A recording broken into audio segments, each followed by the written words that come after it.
Alright, well, I said I was going to do it. I'm finally doing it. Here is the review on the 2024 CF-Moto 450 SS. Now, I do want to say, to start out, that I've had the bike for almost a year, like 10, 11 months, right?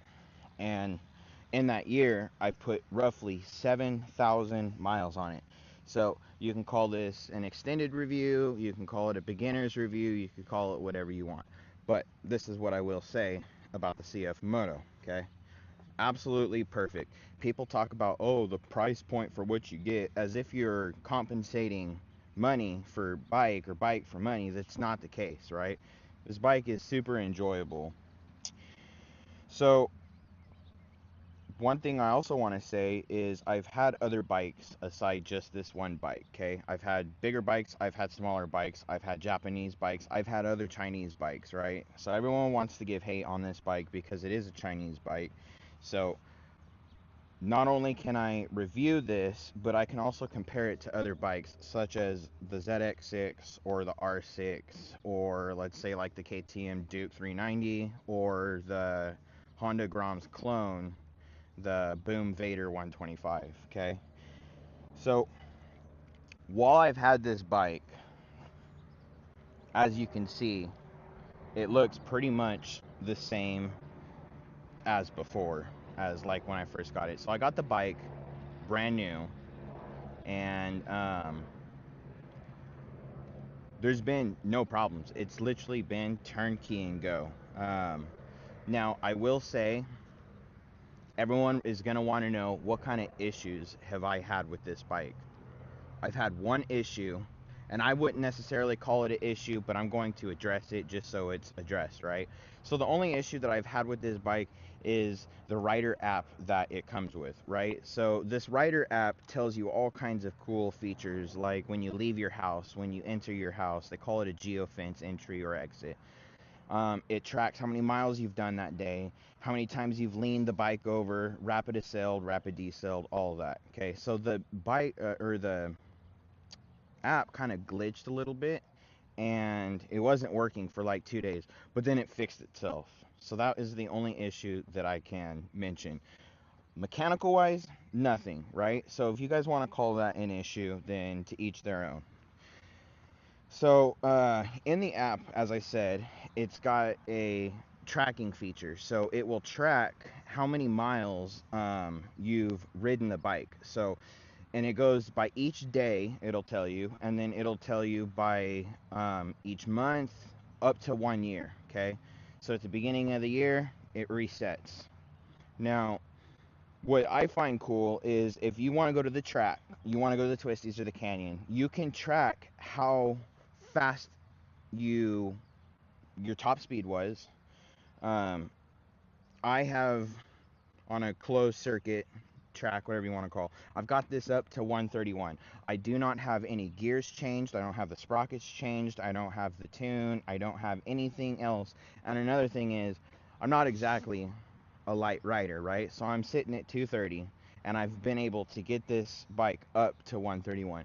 Granted, I was pinned out for quite a while and just stretched out on a flat land, but that's the alleged top speed on this. So, um, but as I was saying, it's cool because if I so much as sit on the bike, let's say you go to a car meet or a bike meet, if I sit on the bike or somebody else sits on the bike, it's going to ring your phone and it's going to let you know that there is a vibration trigger warning. Same thing if someone tries to steal it. If someone grabs the bike and they just start rolling it, it's going to notify your phone. If anyone tries to move the handlebars, break the steering lock or anything, it's going to notify your phone. So that's a really cool feature. And it's super sensitive, and you can change the sensitivity level from 1 to 5. Super convenient, and I really like it. Another thing about the Rider app is it'll tell you all kinds of things. Like I said, top speed, rapid accel, rapid decel, and your leans for the day. So how many times you leaned in the day. You'll notice that in city traffic, your numbers will be lower, but then you go out to the canyons, twisty, or the track, and your numbers will be a lot higher. So that's good. Well, given the rider knows what they're doing. So That's really cool. Another thing about the app is it also tells you if there's any problems with the bike. So if you got to check engine light, if there's something wrong with your ECU, if there's something wrong internally with the bike, it'll notify you on your phone. It'll also notify you when you're speeding. It'll notify you if the engine overheats. It'll notify you if you are getting rider fatigue. It'll notify you all kinds of stuff. So I think that's pretty cool that I don't know that other bikes have. Um, It comes standard with ABS, and a really cool thing is, I don't know if you guys can see down there, but there is Brembo brake calipers, which that's awesome. You usually don't see Brembo brakes unless you're getting a bike that's, you know, a lot more expensive or high end. On the dash, I do want to point out all of the other tech that is just on the dash alone, right? So on the dash alone, you have your fuel gauge. I had to write all this down because there's so much, right? So there's the gear position sensor, which I didn't like how, I don't remember if it was my R6 or my ZX6. One of them didn't have a fuel gauge, and one of them didn't have, like, I think it didn't have a gear position sensor. Anyway, this has the gear position sensor. It has your fuel level. It has, it'll tell you your MPG for each trip. So you have 2 trips, so it'll tell your MPG for each one of them. It'll also tell you your fuel range, how many miles you have left. It'll also tell you, so I don't know if you guys know, but there's like the lawnmowers that you could sit on, dirt bikes, quads, stuff like that. They don't go by mileage, they go by how many hours the engine has been on. This also tells you that.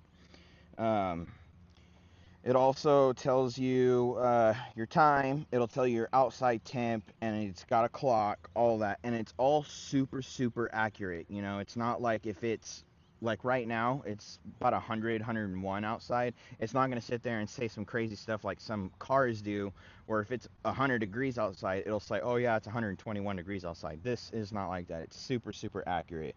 Um, what else? It'll tell you your battery voltage, it'll tell you all kinds of stuff. And another cool thing is, while you're riding, it's not something that you have to pull over for. So while you're riding, you can adjust your Pandora, you can change your songs, your volume, you can adjust the way your dash looks, because there's 2 orientations on how the dash looks.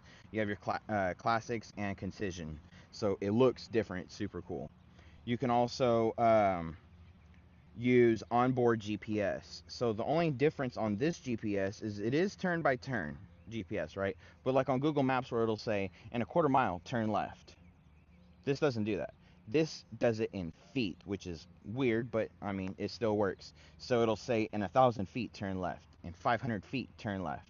It'll tell you your trips. It'll tell you how much time has elapsed while you've been riding, going to said trip, all that other cool stuff. Um, what else is there? There's a whole bunch of different cool things that's on here. So you have you can adjust your Pandora. Let me see here. You have your Pandora. Tons of different connections too. So you can also, if you have a Cardo, you can also connect that as well. It'll tell you warnings. So if anything happens, it'll pop up a warning. Same thing with your service interval. So it calls for 3,000 miles, but at about 2,000 to 2,500 max is when I do my oil change, and then you can reset that right here on the dash. And then what else am I forgetting as far as techs and features and stuff? Yeah, I don't know. I think that's about it. Another cool thing is the bike comes with a 270-degree crank, so it sounds kind of like the Aprilia RS660 or the Yamaha's R7. It's got that real cool growl to it. And another thing is this does wind out to 14,000 RPMs, but unlike other bikes like a R6, for example, that I used to have, you have to be really high up in that power band just to be able to get the power. This right here, you have power on tap from 2,000 all the way up to 14. You have power the whole time, so you're pulling. Which leads me to the next thing is this a good beginner bike, or is this a good bike that someone with experience can ride? I would say yes to both. Now, like I said, I've had other bikes that are bigger, and I've downsized to this bike. But the thing is like that saying, if you can't have fun on a smaller bike, then you shouldn't be riding, right? So this bike right here is super fast, especially for beginners. It's got lots of power, and yeah, so it just totally pulls. And the power, I would say, is comparable to the Kawasaki Ninja 500, right? Because I've raced the R3, and that was just unfair. I raced the 400, and that was, you know, still won that. But then when I went up against the 500 with a lighter weight rider, I still was able to outperform that rider, right? So another thing that is worth mentioning is the city commute and the highway commute, right? The reason why I have 7,000 miles on here is because of all of the commuting that I've done, right? So I've done these commuting miles from, let's say, LA to San Francisco, and then from San Francisco to Monterey, back to LA, stuff like that. And it's a lot better than like the KTM Duke 390, where you're just pinned out the whole entire time. This bike right here, it's a lot different. Okay, you can do the speed limit 75 or 10 miles an hour above, and you're still not even touching red line, right? So that's super cool. One little trick that I like to do is I like to change the idle screw. I like to turn it up, especially when I know I'm going to be on the freeway for an extended period of time. I'll adjust the idle screw to where I'm idling higher, and then that's cruise control, right? So as far as commuting miles and city miles, you've got plenty of power on tap, just because, in my opinion, the 270-degree crank. Aside that, I guess I'll go over like what kind of mods and stuff that I have on there, because I do have a different rear end and I do have a different front end. So to start it off, as you can see, I have different wings on the front. Okay, everyone tells me it looks like the CF-Moto 450 SS. I was able to keep the side wings on, but I changed the front wings. Pretty nifty, right? And then I have the mirrors, the Yoda ear mirrors. Now they do flip up. Functionality, I would say, nah.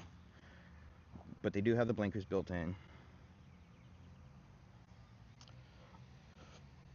Bar ends, okay, pretty cool. And they also say 450 SS.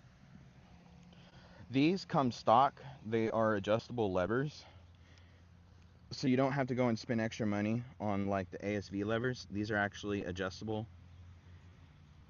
Another cool feature, but that's not a mod, is you can change from standard shifting to GP shifting just by switching that right there. Super cool. I did put the whale tail back on the rear fender.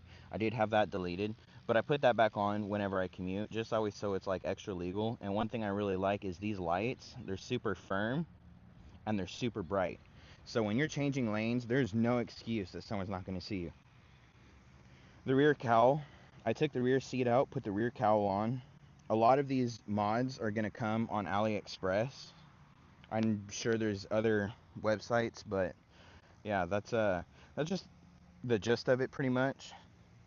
Aside that, everything else is pretty much all stock, and like I said, they're alright. So here's a startup of the 2024 CF-Moto 450 SS. It only has the KO slip-on exhaust, but we will do a startup and see how she sounds.